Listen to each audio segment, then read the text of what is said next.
Deməli, dostlar, gəldik çatdıq növbəti mövzuya. Və bu mövzu both and, not only, but also mövzusudur. Deməli, ayarlayırıq lövhəmizi. Bax, sizin danışığınızı daha da produktiv eləyən, sizin ingiliscə biliyinizi, səviyyənizi daha da yüksəldən mövzulardan biri.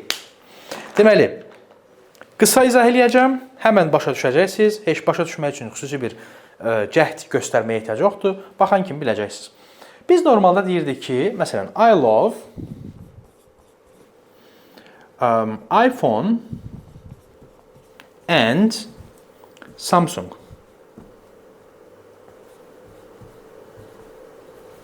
I love iPhone and Samsung. Mən iPhone-la Samsungu sevirəm. Belə qəliflər var. Both, yəni hər ikisi deməkdir. And və not only, but also. Bax, bu həmcins isimləri biz bu qəlifin içərisinə salacağıq. Deyəcəyik ki, I love both iPhone and Samsung. Yəni, mən həm iPhone-u, həm də Samsungu sevirəm. Yəni, hər ikisini də xoşlayıram.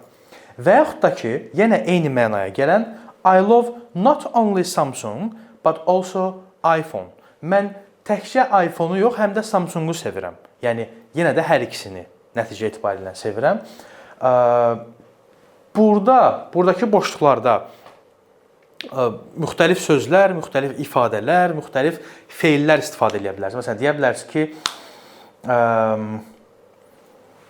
tomorrow I will not only go to USA, but also come to Azerbaijan. Mən sabah təkcə Amerikaya getməyəcəm, həm də Azərbaycana qayıdacam kimi də deyə bilərsiniz. Bu, elə bir ki, dediyim kimi, and-lə bunu bağlayıb ki, I will go to USA and I will return back to Azerbaijan da deyə bilərsiniz.